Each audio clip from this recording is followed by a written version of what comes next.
Bonjour et merci d'avoir été intéressé par le titre de cette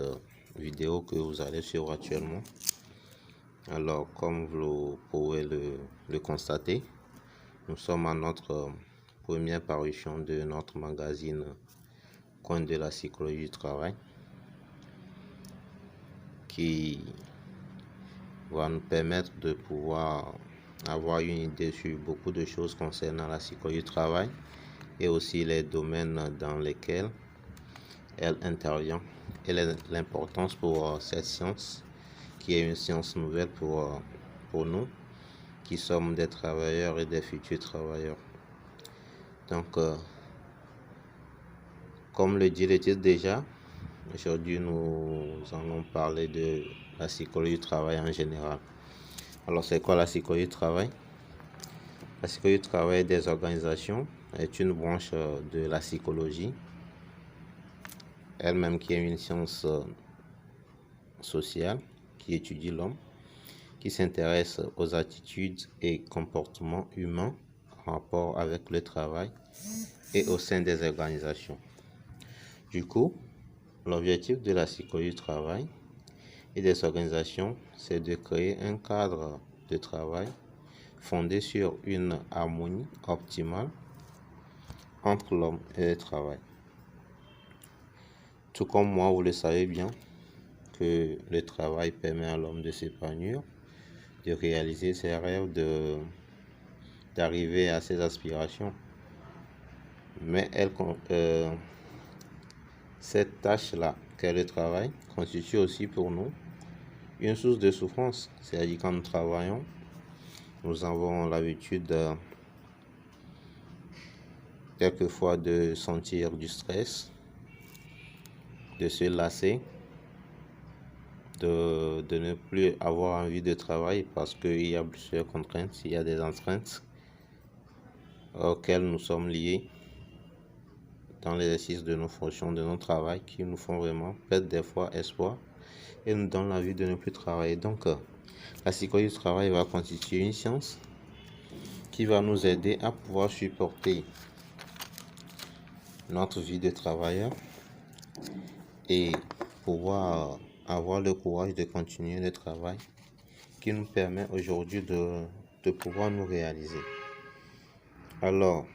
la psychologie du travail, en quoi ça peut nous aider? La psychologie du travail des organisations actuelles,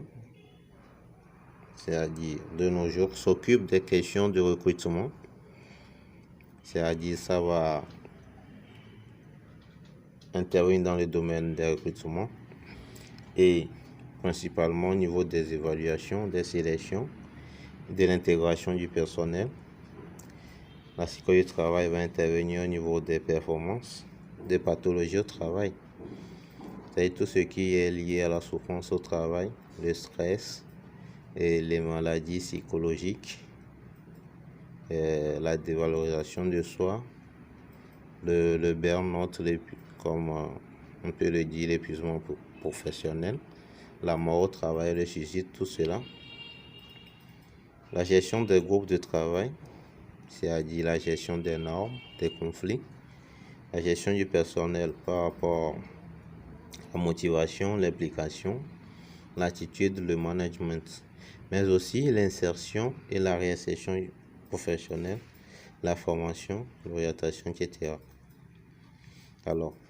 il y a de nombreux objets auxquels s'intéresse la psychologie du travail et des organisations, mais elle utilise également des connaissances développées par d'autres disciplines, notamment l'ergonomie, la psychologie sociale, la sociologie des organisations, la psychologie cognitive, la psychopathologie, la systémie, la médecine du travail. Alors, si nous comprenons bien l'objectif général de la psychologie du travail et des organisations, c'est de pouvoir permettre un cadre de travail approprié, propice, favorable à l'homme, lui permettre de pouvoir se sentir à l'aise, d'aimer son travail, de s'approprier son travail, de considérer son travail comme un don, un cadeau et non comme un poids, un fardeau qui va influer sur son fonctionnement et sa vie, tant sociale que professionnelle. Maintenant, je pense que nous avons eu ensemble, par ces quelques définitions et descriptions, ce que c'est que la psychologie du travail et des organisations, les domaines dans lesquels elle peut intervenir et son objectif. Je pense que pour cette parution, l'essentiel a été fait, avoir une idée sur la psychologie du travail. Alors, à vous les chefs d'entreprise qui aimeraient avoir plus de connaissances ou bien favoriser une bonne condition de travail,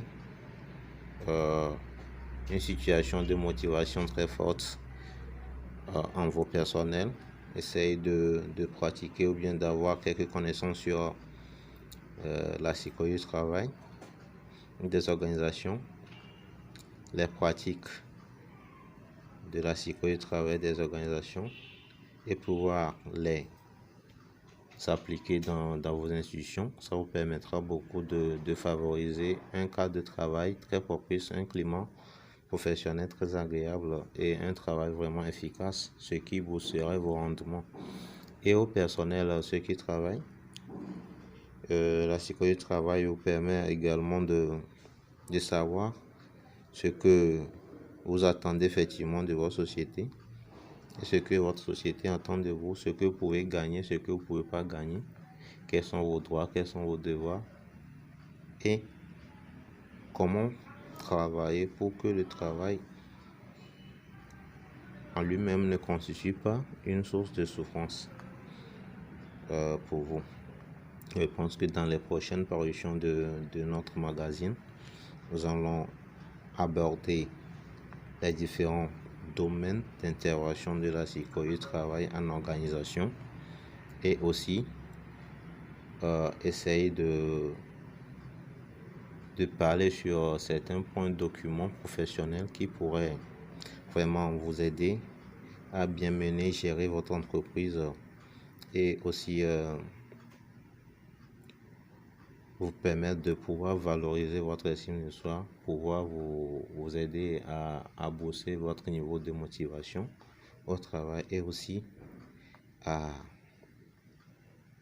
se sentir vraiment à l'aise au travail. Donc si vous avez aimé notre présentation sur ce que c'est que la psychologie du travail,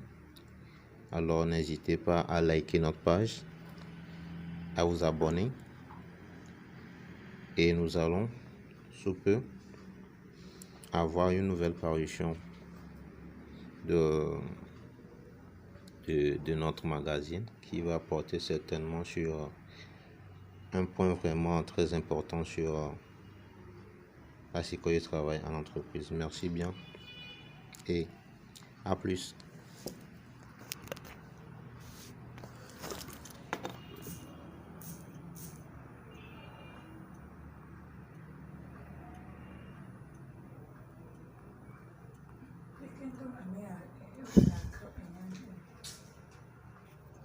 When we don't think the kind of